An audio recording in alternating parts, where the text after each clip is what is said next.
gave you all I own, put you on this golden throne, but I'm a little stronger now.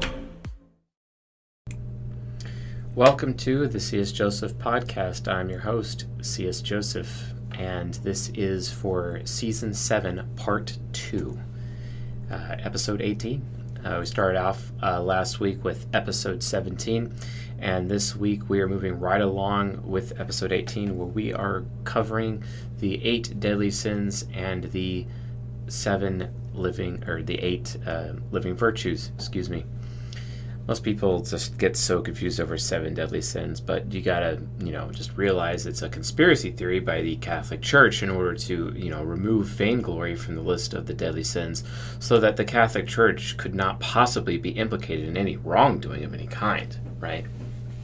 But the reality of the situation is that every single one of the 16 types has a deadly sin, a primary and a secondary deadly sin that they share within their temple. The temples basically are their quartets. Quartets are basically the same 4 sides of the mind. I am a Crusader type, but I'm also a Heart Temple Crusader. And Heart Temple Crusaders are basically ENTPs and ISFJs.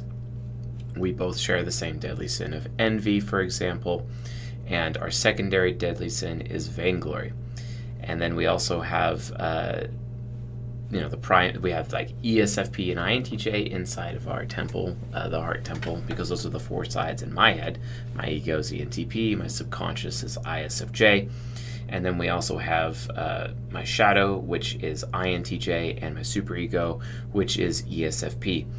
Those 4 types, all living in my head. The 2 on the top, meaning ego and subconscious, have the same deadly sin and living virtue. And the 2 on the bottom, aka the unconscious and the superego, have the same deadly sin and the same living virtue. And it is no different for the Soul Temple, which we are focusing on first because the Soul Temple is the first one in the sequence. Soul Temple followed by Heart Temple, etc., then the Mind Temple, then the Body Temple. And we're going to be following this order throughout this lecture series here for the premium lectures. And do not forget, folks, that we are reintroducing, or actually in effect, technically entirely introducing a new way, a new vector with which people could utilize the type grid. And Istj in the near future will be updated with deadly sins and living virtues so that you can use them as vectors to type people. I find deadly sins to be especially effective in verifying people's types. For example, we had a gentleman on, I think it's Ezdraith. I don't know how to say his name completely.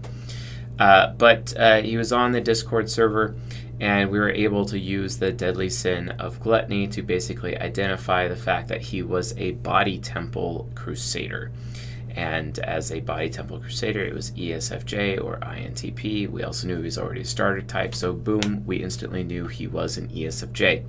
Make no mistake, the deadly sins are an extremely effective vector at typing people, and also eliminates 14 of the 16 types on the type grid when you're actually using the deadly sins to type yourself or others.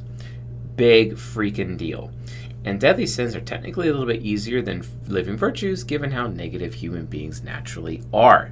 So yeah, that's like a big deal and very useful. So, but that being said, like, let's talk a little bit more about the deadly sins in general. So like, they're rare. They're not really often expressed alone, they're expressed together. So when you're looking at deadly sins, it's really important to remember that people potentially have all of the deadly sins, but some they have more of than others. And when we say what their deadly sin is, that means we are talking about their primary deadly sin. Just like when we say they are XYZ type on the 16 types, we're really only talking about their ego. I'm an ENTP, but that really just is a fancy or easier way or a colloquial way of saying that Chase has an ENTP ego. We're not really which means we can automatically assume what my subconscious, my unconscious, and my superego is. It's the same line of thinking or the same methodology when applied to deadly sins. So if I say XYZ person has a deadly sin, that means that's their primary deadly sin, and I can automatically assume what their secondary deadly sin is based on knowing what the four sides of their mind actually is. But the reason why people express deadly sins or have deadly sins is because it's usually a response to a need, a perception of a need that's not been met. It doesn't mean that a need hasn't actually been met. It could be actually rooted in indignance. Indignance is defined as reacting negatively to perceived unfair treatment. Doesn't mean that unfair treatment is actually taking place. It just means that there is perceived unfair treatment, and that's indignance. And I remember my Infj mentor beating me up all the time with indignance, telling me I was the most indignant person I ever met. And then in reality, yeah, he was right in some areas, but he was also probably the most abusive person I've ever met at the same time. No offense, Mr. Moriel, but just being honest as you would, because, TI child God complex, right? So, but ultimately, the deadly sins are really expressed in such a way in order for people to have those needs met. Now, a lot of people out there assume deadly sins are bad, that they are evil. Yes, they are ultimately expressions of evil, but what is the actual definition of evil? I maintain that the actual definition of evil is spoiled goodness. Basically, like, evil is ultimately a good thing. It's just how to get it, or how they arrived at that good thing. The how to or the why to ended up becoming corrupt, and that is ultimately why is evil not good. It's like taking the low road instead of the high road, and I think that's ultimately how deadly sins are expressed. However, that's not to say that deadly sins can't be used for good purposes or good reason, and we'll be exploring more of that. I already have explored a little bit of that in my recent Confessions of an ENTP live stream that I did talking about the deadly sin of envy. And that's kind of like a small primer or a companion to the specific lecture where we are actually going to be talking about envy and going deep to that end. So just be aware of that. That is a thing. But remember, guys, if you guys can remember a long time ago where we were talking about the demon function, cognitive attitudes of the functions in the demon function episode, we learned about the importance of doing what is meaningful versus what is expedient. And that's another way to look at good versus evil. Good is ultimately what is meaningful, but evil is basically ultimately what is expedient. And that's also derived, I believe, from Chapter 7 of 12 Rules for Life by Jordan Peterson, where I think the chapter is literally titled, Do What Is Meaningful, Not What Is Expedient. And that literally provides his analysis of, from his definition, from his perspective, as to what it actually is. What does evil mean? And the deadly sins really have complete application in terms of what is meaningful versus what is expedient. We're going to be talking about that a lot moving forward in this lecture series. But ultimately, the deadly sins and living virtues are just there to help people find what they're ultimately seeking, etc. And each of the 16 types and their subconscious pairs, basically, or as we've began to call them recently, dyads. So like ENFP ISTJ is a dyad, or ENTP ISFJ is a dyad. So Season 7, Episode 18, The Deadly Sin of Wrath, is actually a lecture about ENFPs and ISTJs. They are the first dyad that we are going to be discussing. So, deadly sins, it's the expedient way, it's not very orderly, whereas living virtues is the meaningful way. It's a very orderly way to access what each of these types are actually seeking. And ENFPs and ISTJs, ultimately, what are they seeking? They're seeking respect and security, ultimately. That's really what it comes down to, safety and regard from other people. Safety for themselves, safety from other people, etc. And ultimately, it's a way for them to guarantee that their boundaries are not going to be crossed by, this very rough enforcement of wrath. Punitive measures, basically. That's why they're so wrathful. We actually got to experience that recently in the Discord chat. I was making fun of an Enfp recently who I called them out for breaking a rule. Then they suggested a new rule that everyone has to follow because they got caught, basically. And I'm like, wow, way to punish everybody just because you got caught. That's deadly sin of wrath right there. It's so crazy.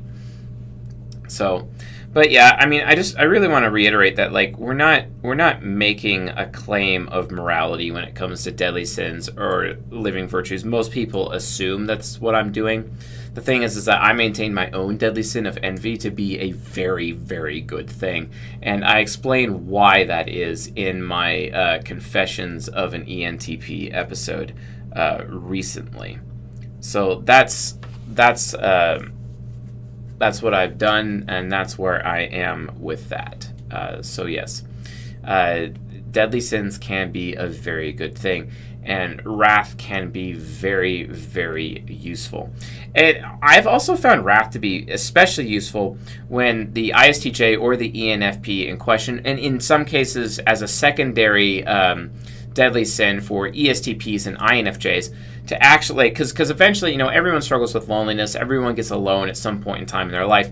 And when it comes to the soul temple, when any of these people are ultimately alone and they lack support from other people, they don't have, for example, INFJs and ESTPs, they really like to have their wolf pack, etc. Or ENFPs and ISTJs really like to be a part of a wolf pack because they know that there's benefits to the wolf pack. The wolf pack will provide that safety, treat them with respect as fellow members of the wolf pack. The INFJ and the ESTP likes to lead the wolf pack, etc., and they also gain in those benefits. But the thing is that at different times in their life, ENFPs and ISTJs, ESTPs, INFJs, the people who use the deadly sin of wrath, with ENFP and ISTJ being the primary users of wrath, the people that use that deadly sin, it's really there to protect them, especially when they don't actually have a wolf pack, which is extremely common if you think about it within Western society and ultimately the United States of America, especially among Soul Temple men. Soul Temple men are because people just don't realize that men experience loneliness way more than women, especially women that are on social media. You will always get DMs from men. That's just how it is. Whereas men almost never. Men really actually understand what true loneliness is. And I have an inkling that the Soul Temple, probably more than the other 4 temples, has a really, really hard time with loneliness in as much as the Heart Temple does. They're both abstract temples that would kind of make a lot of sense. But the thing is that given that the Soul Temple is ultimately serving at the feet of extrovert intuition, which means they ultimately want to be wanted, that's kind of why ESTPs and INFJs are forcing the whole hey, we need to have this wolf pack, etc. And ENFPs and ISTJs want to be a part of the wolf pack because that wolf pack is ultimately represented by the family you choose and not necessarily the family you inherit. True, actual, real family where these people would actually potentially die for you. Seriously. And that's one of the things that, can help control the deadly sin of wrath and actually support their living virtue. Because the deadly sin of wrath is ultimately there when the wolf pack isn't there. And that's literally all these people have to rely on when they're being taken advantage of, when their boundaries are being pushed, where their freedom is being taken away, where other people are making really bad decisions, or other people are harming their future, basically, or other people, there's a lot of different aspects to this. But the deadly sin of wrath is there to basically be hey, I may not have my wolf pack with me, but I'm still pretty strong, and I'm going to overreact to you to make sure that you understand that you're not going to violate my boundaries. If I have my wolf pack with me, I don't necessarily have to overreact because I'm not overreacting with the same force of a wolf pack in one individual. I can react just a small amount or a distributed amount that is distributed by the entire wolf pack, challenging you because you have decided to violate my personal boundaries and my wolf pack has my back. I'm not here to say that the deadly sin of wrath is a bad thing. I am saying that it is also a very much good thing, as much as it can be insanely abusive and can be a bad thing. But in some particular circumstances in life, abuse is actually necessary. I mean, think about it. Like, we fight wars, okay? Like, war is definitely part of human history. And if people think that World War III is not around the corner, you are sadly mistaken. The blood will flow and the streets will be red. Seriously. Like, realize that's a thing. So you guys might want to, like, figure out, you know, the deadly sin of wrath and what it has in store for you during war, or what it has in store for those that wield it during war. It's a big deal. So you might want to pay attention to that. So yeah, okay. I think let's see here. Let's actually define what wrath is, though, and I think I have it written down here. Okay, so dictionary.com, because I like to consult my favorite dinosaur, which is thesaurus.com. But dictionary.com, wrath is.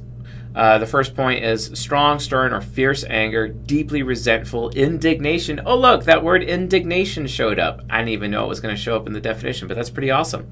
Also known as ire. It's also vengeance or punishment as the consequence of anger. And then what triggers wrath? It's basically security lacking leads to animosity. So in Enfp and Istj, and obviously, you know, by proxy, Estp and Infj, if they're looking for security, they want to feel safe and respected. Again, that's what the wolf pack actually provides. Okay, this is one of the main tenets actually taught by Kelchrist Falconer in the book series Altered Carbon, the Altered Carbon series, and I think they actually have a scene where she's teaching her envoys. The envoys they're basically a terrorist organization devoted to bringing back mortality to humankind. That was their mission, to bring back mortality, because Nadia Makita invented a technology that gave immortality via technology to humanity.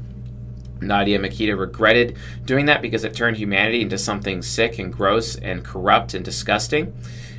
So she became Kelchrist Falconer and started training the envoys, because she basically invented all of the technology that they use, cortical stacks, sleeves, cloning, and basically taught them how to be combat effective after needle casting, which is basically teleporting their soul from body to body across entire worlds, instantaneous transfer, so that they could do, space travel. Without actually having to live on ships. They just transfer their soul from body to body using signals in space, which are faster than light travel. So that's how they were able to actually pull that off. But even she said, is it really the strength of the individual, or is it the strength of the pack? There's safety in the pack. There's security in the pack. There is also mutual respect amongst all of the members within the pack. That was her entire point, and that was one of the core tenets to her teaching to the envoys within the show and also in the books. Although the show heavily warped her character, so just be aware of that. I actually prefer the show's version of Nadia Makita personally. I think it's far better than what the books presented. But yeah, safety and respect are accomplished through adherence to personal introverted sensing boundaries and FITE rules, etc., morals, principles, standards, and whatnot. But the thing is that oftentimes ENFPs and ISTJs, as individuals, and don't forget they're both affiliative, as individuals, they really just aren't that aware of how much personal power they have with being able to enforce their own boundaries and have their own boundaries, which can cause them to overreact and use their deadly sin of wrath in a bad way, in a very expedient way instead of a meaningful way. The thing is, though, is that when they're in a wolf pack scenario, well, guess what? They don't have to. They already get that safety. They already get that respect from people they actually care about, and people that actually care about them within the context of family that they choose instead of family that they inherit. A really good example of this is actually a quote from Andrew Tate. He talks about how he's had He says, I've been stabbed and left for dead. I've been beaten and every bone broken in my body. I've had my life threatened. I've had people try to kill me on multiple occasions. And he's like, who was actually there for me? Who was actually there?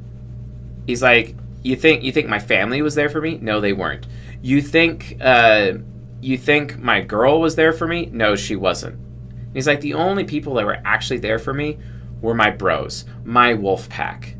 You see what I'm saying? And that is central and integral to the Enfp and the Istj. It is absolutely essential. Because without that sense of family, without that sense of community, without that sense of the village, without that sense of the wolf pack, their wrath is way more at risk of being expedient instead of meaningful. And the thing is that when they go to war for the sake of their village, for the sake of their community, for the sake of their wolf pack, basically, this is kind of where gang mentality comes from, especially from an anarchy, SP artisan society perspective. They use their wrath as a benefit for the wolf pack's interests during the war.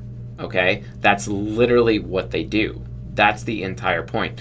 As individuals, they have to learn temperance and how to temper their wrath in some capacity, because when they are reacting as if they contain the entire force of the pack that they should have or desire, or that they don't have or that do have in their lives, basically. They're reacting as if it's actually multiple people. It's almost as if all four sides of their mind are ganging up on their target or the person that they're, adding up punitive measures towards and absolutely destroying the person, physically or otherwise, with their deadly sin of wrath, right? That's ultimately what happens. They're summoning every ounce of their soul, which is effectively the four different people that are living inside of their heads, and then absolutely coming down and crushing those other people. Although technically, if you think about two people live in people's heads, because there's not four egos, there's only two, and each of those two egos have their own shadow, which is basically our subconscious and unconscious. But hey, there's still four different types. It worked for this model. I'm going to do it, and I don't care. So yeah. But yeah, ultimately, if an Enfp and Istj's boundaries or values or standards are violated or even ignored, their wrath is going to come out. It's just basic. It's really basic. The other reason why they react so much with wrath is because they're trying to do that thing. And I do this too. I completely understand where they're coming from, because I do it too. I have SI inferior, and my SE demon is there. My SE demon comes out in a similar way, because from my perspective, because I could use this deadly sin of wrath as well, it's just not primary to me. Like, envy is primary to me, but wrath is up there for me. Like, I will start destroying things. It will happen. Or when I get into a fight, usually from my perspective is that I'm trying to do so much damage to the opponent that they actually lose the ability to fight ever again, so that they could never actually be a threat to me later. That is actually one of the core tenets of the deadly sin of wrath in of its own right. And a lot of people don't understand that. And that's why wrath has such an extremely negative, ragey overreaction, especially to their opponent or their target, because ultimately the goal is to prevent the other person, or to eliminate the other person's capability to violate their boundaries, values, or standards ever again. It's providing some kind of finality to it. It's like, and that's why, and yeah, sure, you can make the argument that wrath is ultimately an attempt to reestablish boundaries with punitive measures. But to go beyond that, it's also in really, really bad cases where the violation is so terrible, the violent reaction of the wrathful person is ultimately serve to inhibit the other person from ever being able to violate boundaries or values or standards ever again. And that's when limbs get cut off, basically. That's a horrible punishment that person will never forget. It is permanent damage. Wrath in its worst form will seek out permanent damage, memorable, permanent impact that person will have to live with and be reminded of that altercation for the rest of their life. And that absolutely can happen. So, now, wrath can, like any deadly sin, can be pretty obvious, but it can also, be actually underneath the surface in a person, especially ENFP or an Istj, because they are SI users and they have the self-discipline to keep themselves under control. It's like an aspect of self-control. Well, that's definitely a thing. You know, sometimes you can't even see wrath coming. It can be hidden like that. Because again, SI users are oftentimes far more wrathful, especially the SI heroes and the SI inferiors. They can use wrath pretty well. But that's not to say that ESTP and INFJ can't either, because don't forget they have ENFP and ISTJ within their sides of the mind, so wrath definitely comes out. So, but you know, ultimately, it's really important to understand, like, you know, where these things are ultimately coming from, because wrath is like end goal is, you know, after a while, you know, like the damage can be done. It can be an issue, you know, like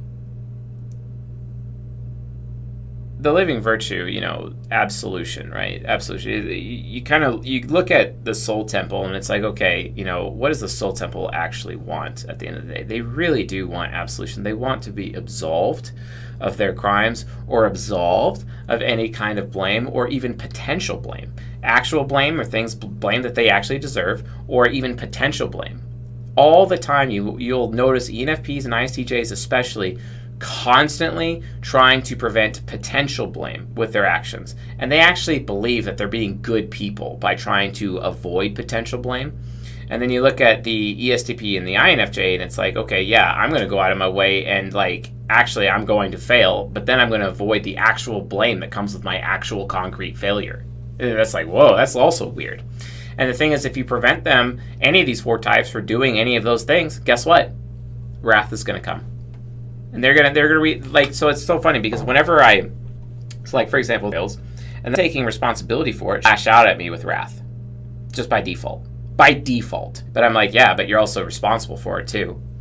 And then my wrath comes out. I have to feel like a shitty person for a while and actually take the time to think about it. Get over it. Like, I don't care. But okay, that's pretty normal for ESTPs. That's pretty normal for anyone who uses the wrath deadly sin. It's normal. Because they just absolutely cannot deal with blame, even blame that they deserve. They just can't deal with it because they so desperately want absolution. Absolution is everything to these people. So, okay, let's see here.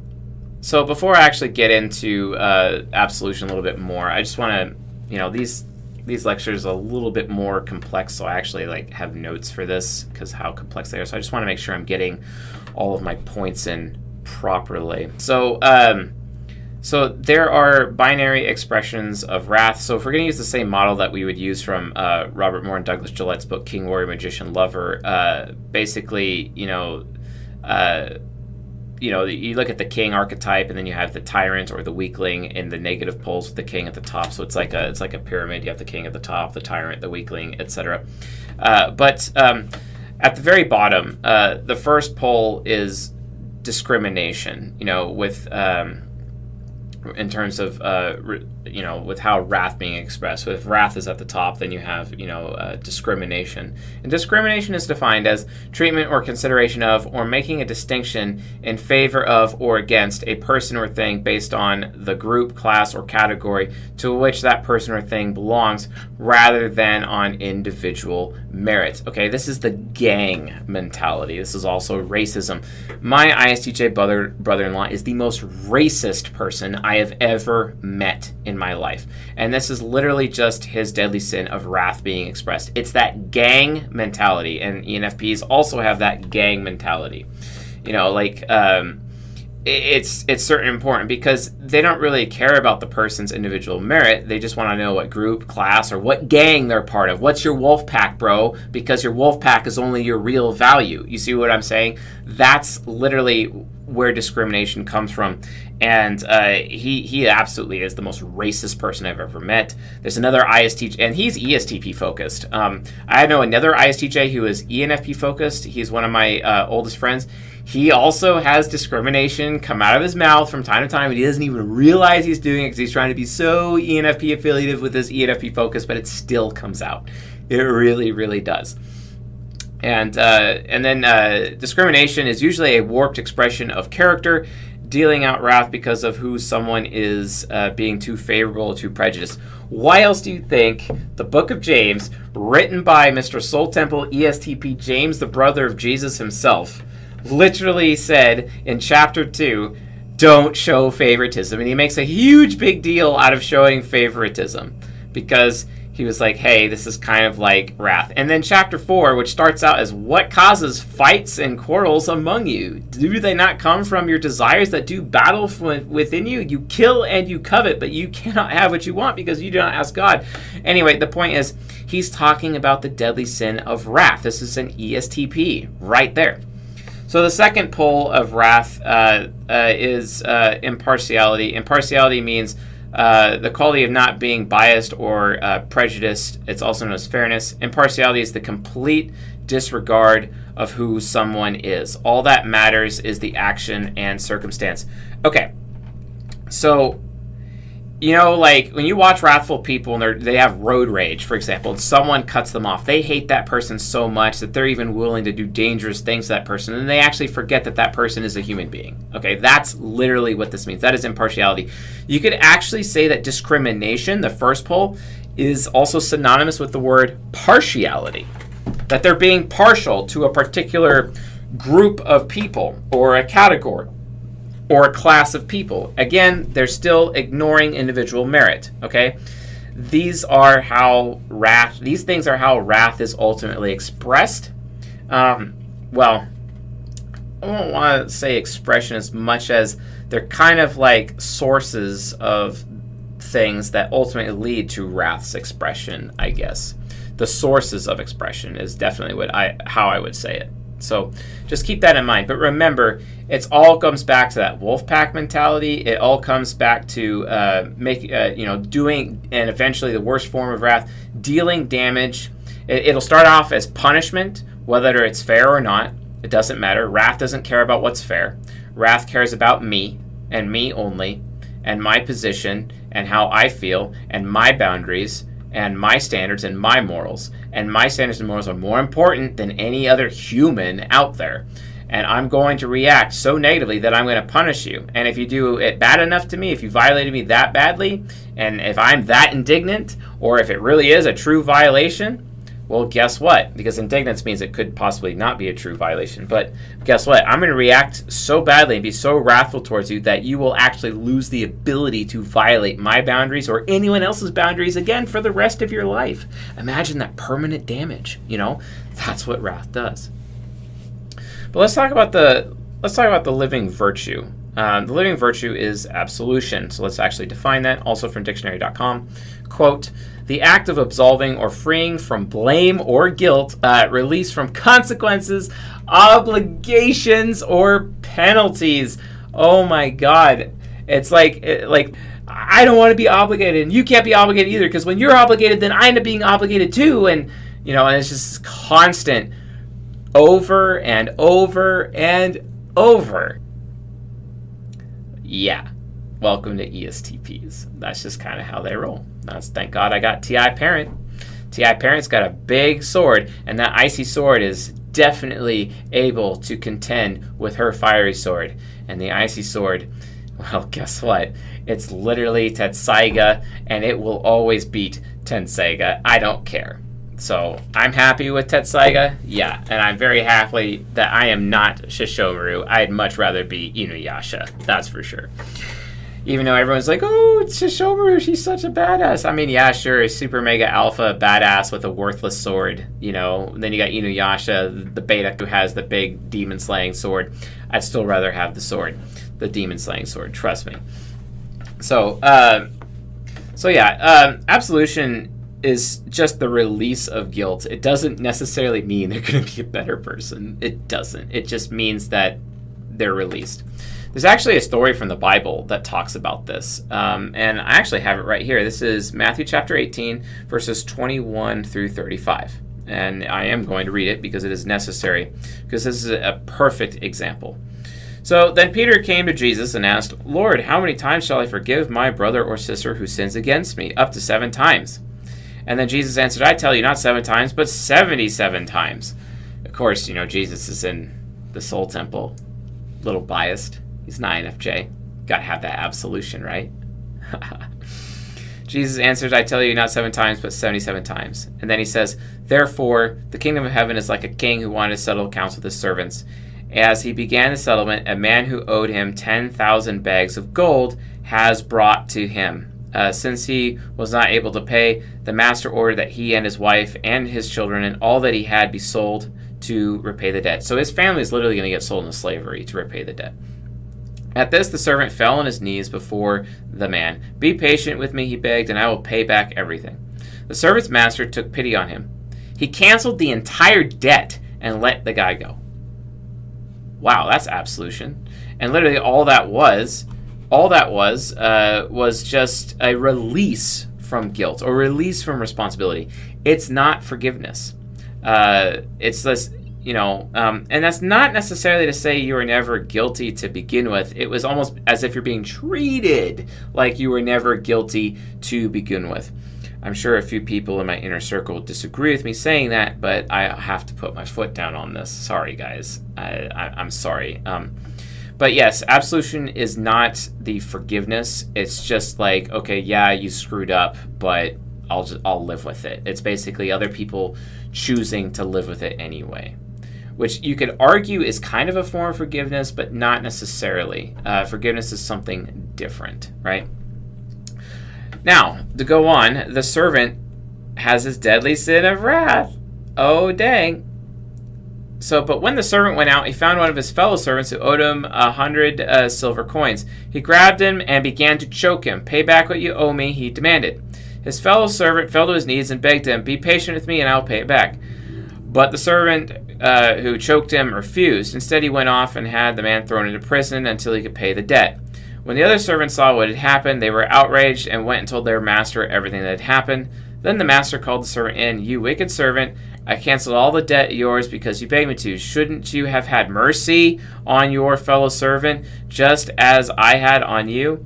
In anger, his master handed him over to the jailers to be tortured until he could pay back all he owed. This is how my heavenly Father will treat each of you unless you forgive your brother or sister from your heart, right? Forgiveness is absolutely necessary.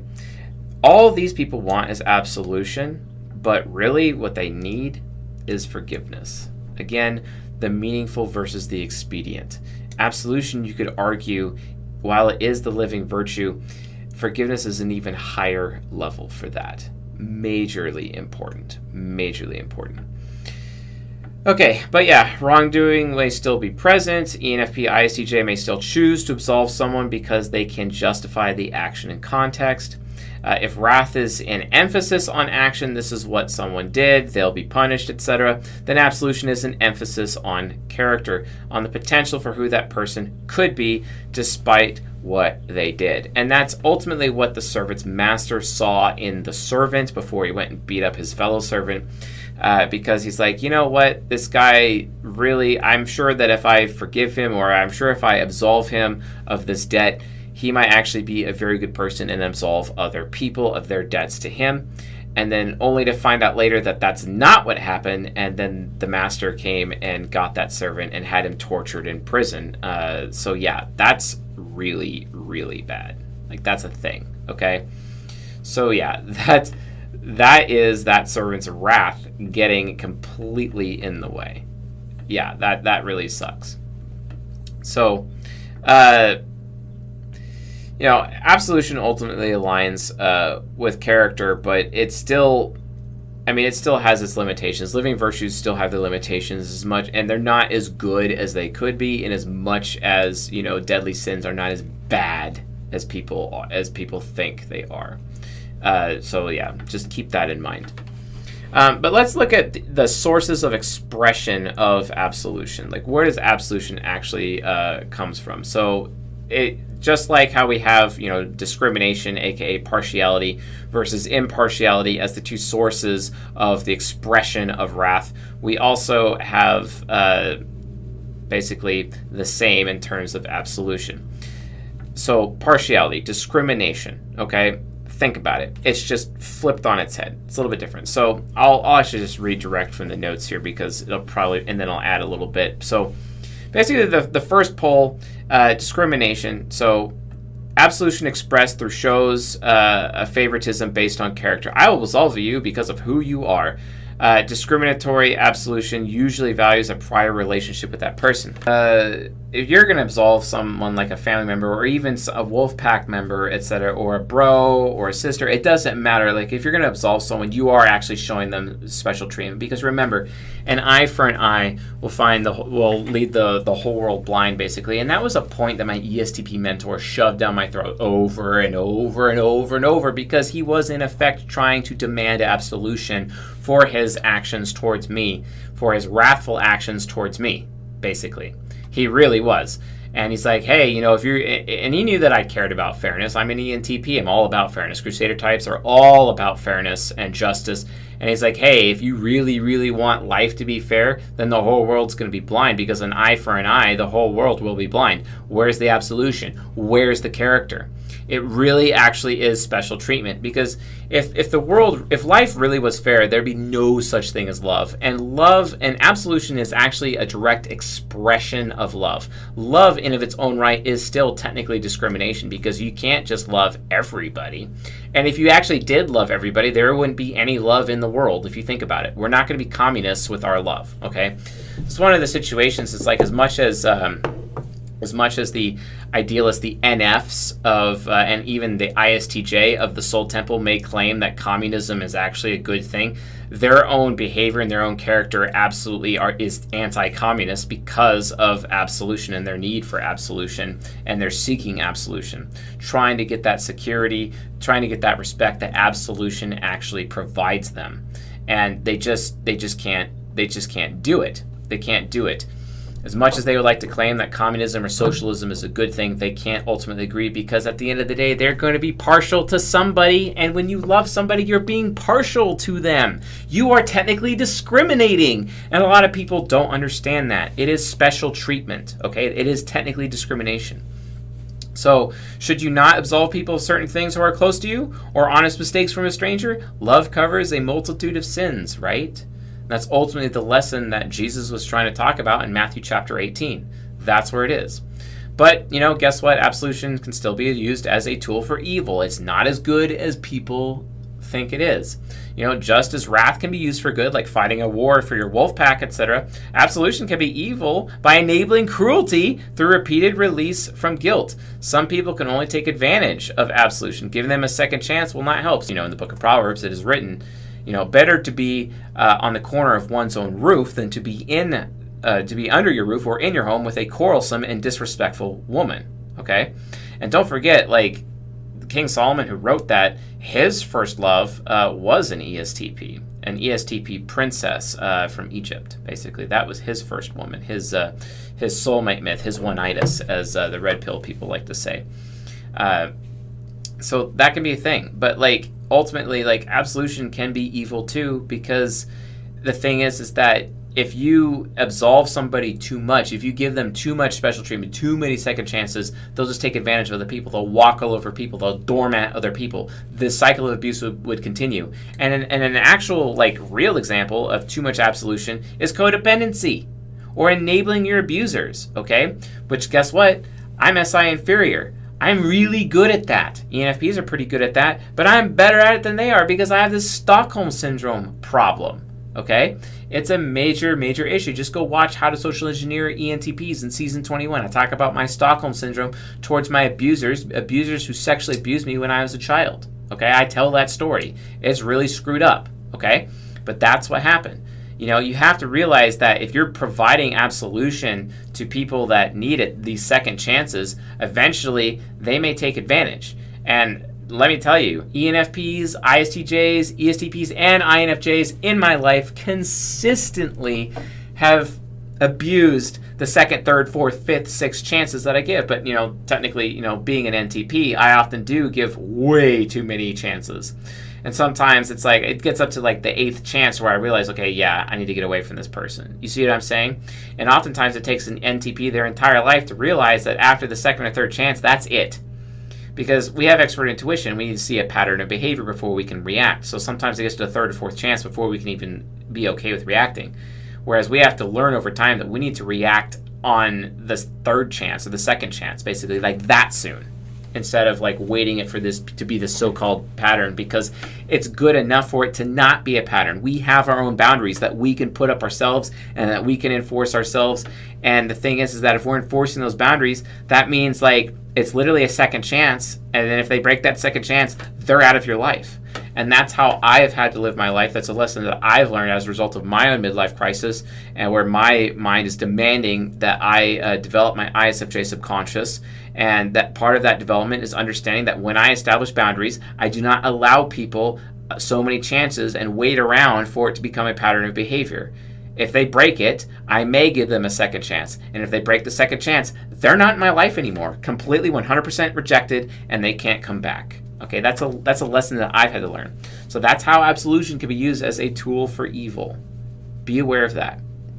So the second pole is obviously impartiality, which is absolution expressed through impartiality shows an unwillingness to discriminate.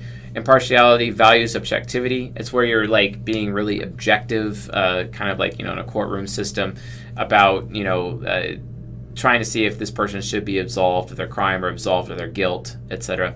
Impartial absolution allows for forgiveness when someone has harmed you personally. When you take into account the circumstance that person is in, they stole because they were desperate, for example. Ultimately, it's not like necessarily finding an excuse, it's more of seeking an understanding. So extroverted thinking as a function is the understand function, and the primary users of wrath are extroverted thinkers, ENFPs and ISTJs. So they go out of their way to be very open-minded and very understanding of other people, to the point where you could even argue they are the most understanding of the 16 types. Let's be straight. And because of that, they're like, okay, yeah. So they usually can come up with their own excuse, as it were. I don't know if excuse is the best way, but they really are just excusing people. I mean, that's what absolution is ultimately. It's just excusing people for their wrongdoing ultimately, right? And be like, oh, he was in a bad mood, it's okay, or I was in a bad mood, it was okay. Stuff like that. They stole because they were desperate, or because they had children to feed, or some other cause of some kind, right? That's kind of where impartiality comes out when it comes to absolution. And impartial absolution overlooks favoritism in favor of upholding consistency in moral judgment, even though that moral judgment in its own right is subjective. And this is where you see subjectivity in service of being objective, which I find absolutely fascinating. Absolutely fascinating. So, absolution ultimately inhibits wrath by saying no one is deserving, so I'll give you another chance. Because, again, an eye for an eye leaves the whole world blind, because the real sad truth of reality is everybody is deserving. So let's just ignore the fact that everybody deserves it so that we can actually have a good place here in the world. This is why I maintain the ENFP out of everyone is the key to humanity's future. And so long as an ENFP draws breath on the earth, humanity always has a future in some capacity, because the ENFP is in a position to advocate for humanity on behalf of humanity and find absolution for humanity before divine providence. That's for sure. To the point where the ENFP could potentially even convince God the Creator to have mercy upon humanity. Absolutely. An advocate, for sure. But yeah, ENFPs and ISTJs that utilize absolution to absolve others, they're basically removing themselves from a position of authority. Whereas, if they're using wrath, they kind of are choosing to be in that position of authority. Judge, jury, executioner, you violated my boundaries, you violated my morals, you violated my principles, you violated my values. Judge, jury, executioner all the way with the wrath. Absolution has the opposite effect. They're removing themselves from a position of superiority, and in some cases a position of authority when it comes to people and people that they deal with. So, but remember, why do they do this? Well, it's because it's security. when security is lacking, it leads to animosity, and animosity is ultimately the source of wrath in of its own right. If they have that security, if they have that respect from other people, especially the people that because they're FI users, the people that they invest in the most, their wolf pack, especially their immediate family, which would be an extension of their wolf pack, as the immediate family of any of the wolf pack members are also an extension of that. Getting the security and respect for those people and by those people is absolutely integral. If they're not going to get that, then they're going to be wrathful, especially if they're lone wolf in it. An ENFP lone wolf or an Istj lone wolf is an extremely dangerous person to be around. And it is also the same with ESTPs and INFJs oftentimes. And this is something INFJs just really cannot admit. They just cannot admit to themselves.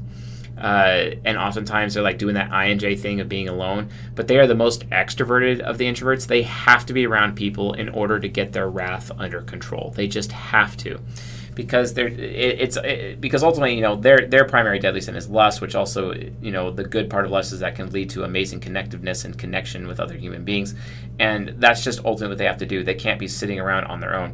The Soul Temple is extremely dangerous when they're alone. None of the Soul Temple, members of the Soul Temple, should be alone. They literally can't handle it. As much as the ESTP, or even especially the INFJ, may claim it, they just can't. They cannot handle it. They have to have that wolf pack. They have to have that connectiveness. It is what it is.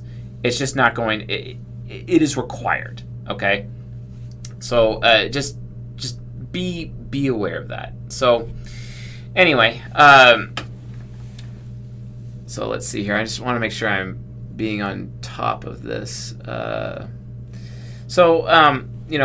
four of these polls, basically discrimination, impartiality, wrath versus absolution, this is an engine for character development and developing one's own character. Remember, the Soul Temple is in service to expert intuition, but it is ultimately its purpose is developing character, the character of humanity, the character of those around them, their own personal character as well.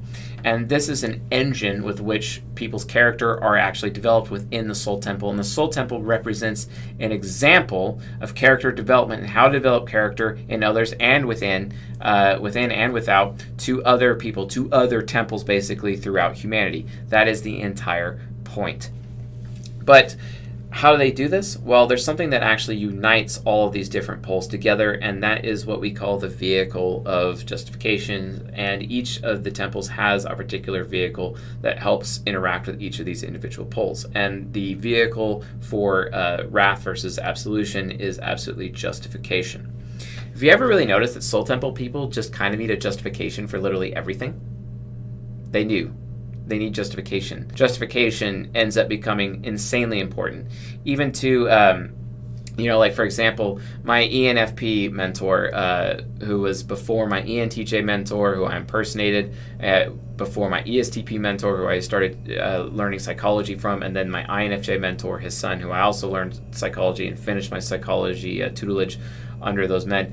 But I couldn't have met any of these people without the ENFP mentor getting me started, because he's the one who introduced me to the ENTJ, and the ENTJ introduced me to the ESTP, and the ESTP introduced me to the INFJ, and so on and so forth, and here I am.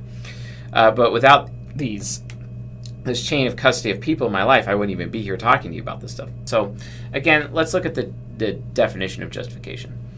So a reason, fact, circumstance, or explanation that justifies or defends.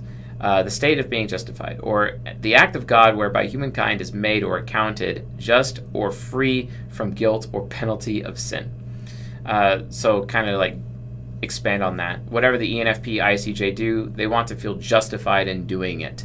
Wrath and absolution and everything else can be justified in the right context. Oftentimes, you'll notice Soul Temple people can just kind of think their way or rationalize their way into just about anything. And I'm talking INFJs too, with that TE trickster. They can rationalize their way in and out of a cardboard box. It's just so interesting to watch. No different for ESTPs as well. I'm married to an ESTP. Like, absolutely, that is definitely their thing. They can rationalize their way through anything. Because I noticed that ESTPs often rely on last known input consistently, and they will use last known input as their justification for their TI to make the decisions it does.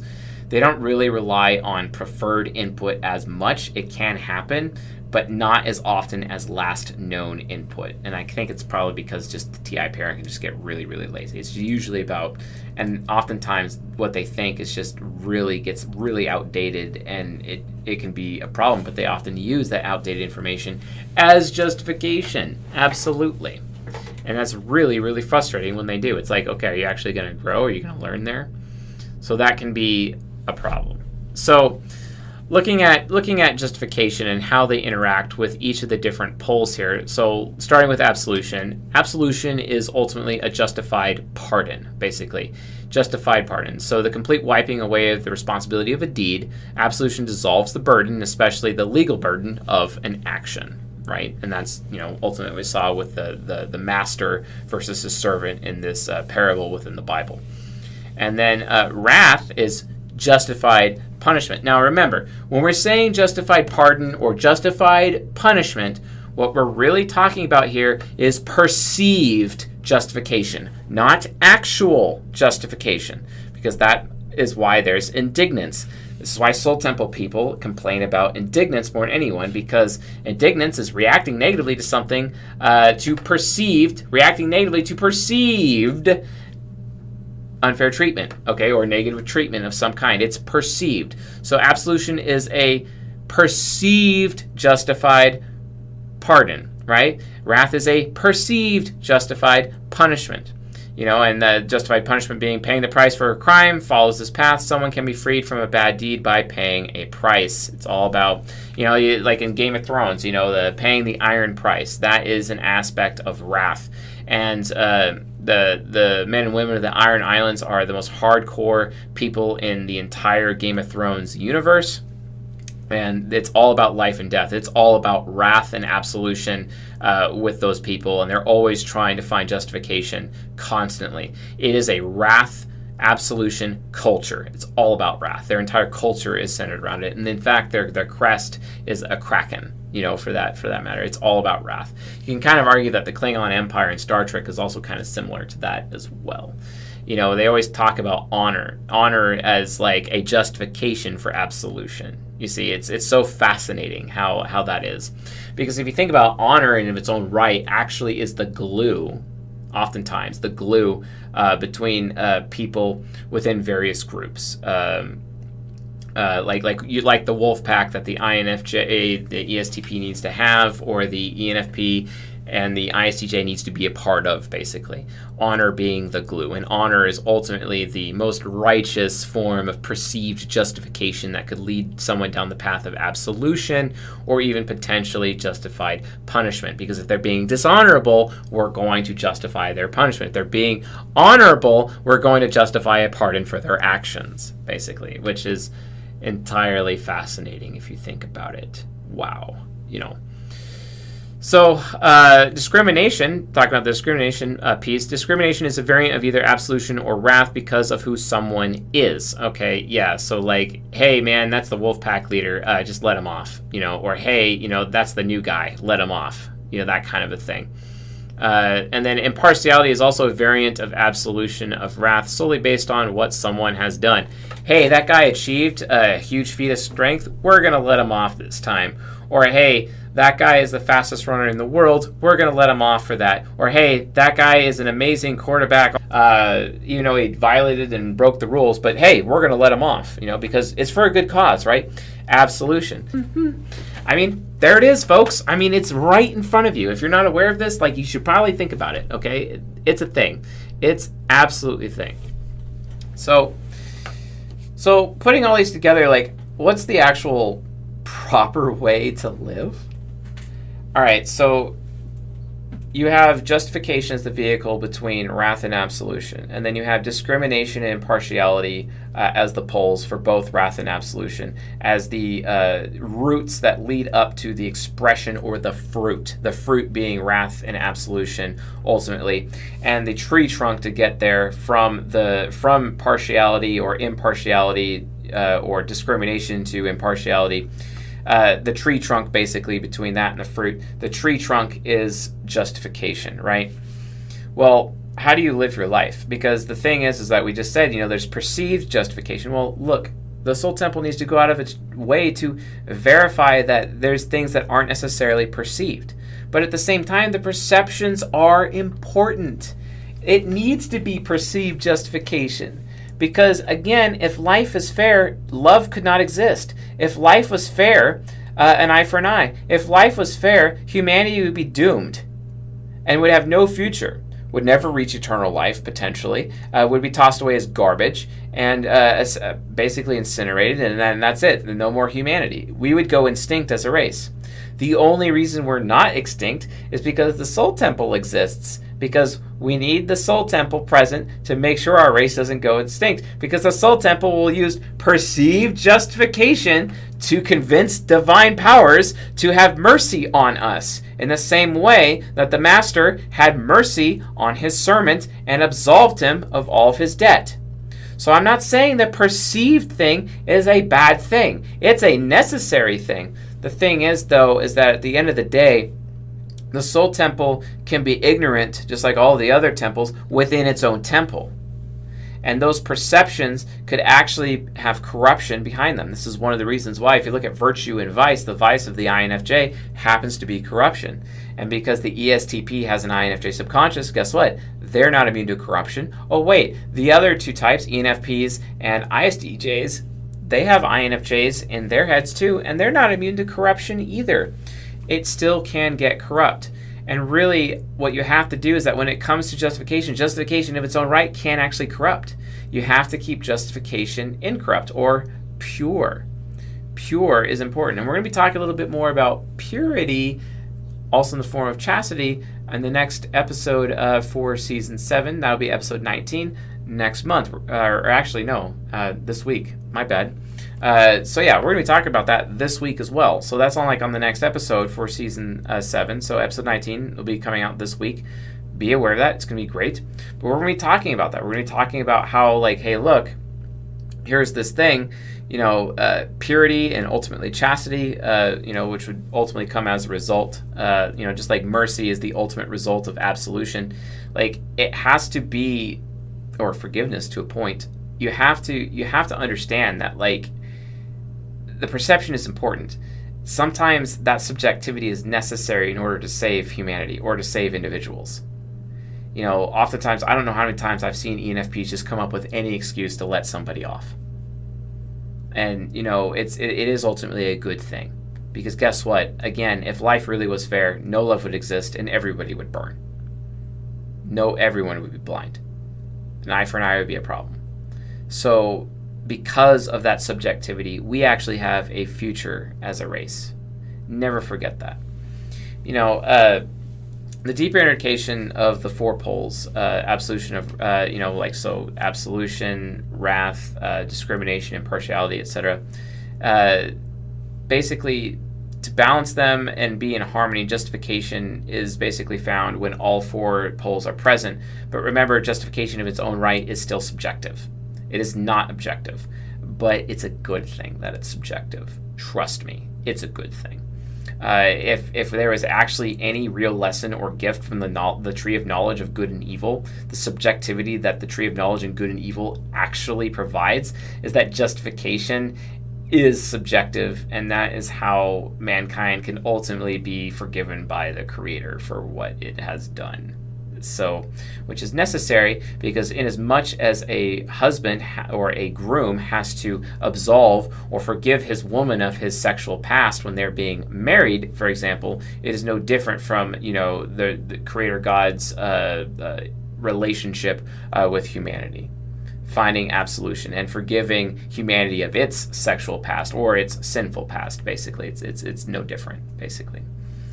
So, justification requires a sprinkle of absolution, wrath, discrimination, and impartiality, but ultimately context will determine what's needed in the recipe. Again, yes, context is needed, but it is still based on subjective perceptions. It's all perception. If you think about it, character, it really is fake it until you make it. You know, those perceptions, they can be fake. The thing is that eventually they'll take on a form, an orderly form, and that orderly form, via the vehicle of justification, will ultimately teach the members of the Soul Temple how to actually increase their character, because they'll realize, hey, you know, absolution, wrath, they can be good, they can be bad. What are the decisions? How can we actually have harmony between all of these things at one time? How can it benefit myself? How can it benefit the wolf pack? How can it benefit humanity as a whole? How can we be examples to our fellow humans to have higher amounts of character? Again, character in of its own right is still a subjective point of view, but they can attempt to reach higher character in an objective way. And that's basically through, you know, the balance of these different things. The thing is that, let's be honest, it's humans. You know, the Soul Temple together could probably do it, but as individuals, we really, really struggle, and that's why humanity is ultimately made to have relationships with fellow humans, basically. No one can do it alone. So, but yeah, like, really at the end of the day, though, like, how can we navigate this problem? How can we guarantee that, like, you know, we're actually going to be doing it right? That's basically the question that's left over. And the answer is ultimately wisdom. You have to have wisdom. Any member of the Soul Temple, or anyone, when it comes to using or being, you know, or serving these deadly sins and living virtues, basically, you have to have the wisdom to know when it is the right time to be wrathful. When is the right time to absolve somebody? When is it the right time to discriminate? When is it the right, you know, in a negative or positive way? When it, like, for example, a good time to discriminate in a negative way is in a war. Okay, like, I'm sorry, where do you think most of the racial slurs actually came from? It's because people were fighting wars against ethnic groups for a long time, because ethnic groups would go from, you know, again, that's an example of negative discrimination, but that is the proper time to use negative discrimination. You see what I'm saying? Like, there's positive and negatives to each of these, and that's ultimately what you have to be aware of. It just comes down to whether or not you yourself have the wisdom to know when it is the right time and place to actually use them. Just like my ESTP friend always tells me time and place, or the ESTP father to my ENTJ friend constantly tells his ENTJ son time and place. It's all about time and place. And as Solomon says, there's a time for this and a time for that, and a time for this, a time for that. It's all about having the wisdom necessary to discern which of these poles, which of these attributes at any time, how to use them, like when to use them, why to use them. All of that is important, but it requires wisdom. And this is why I maintain, you know, from an opinion point of view, that wisdom itself is ultimately the absolute expression of character. And I think that's how the Soul Temple actually learns it, because the Soul Temple realizes that it has to utilize wisdom in order to express discrimination, impartiality, wrath, absolution via justification. Absolutely necessary to do so, as is, you know, the purpose of the Soul Temple. Basically, ultimately it ends up boiling down to higher character can be reached as a result of reaching higher wisdom.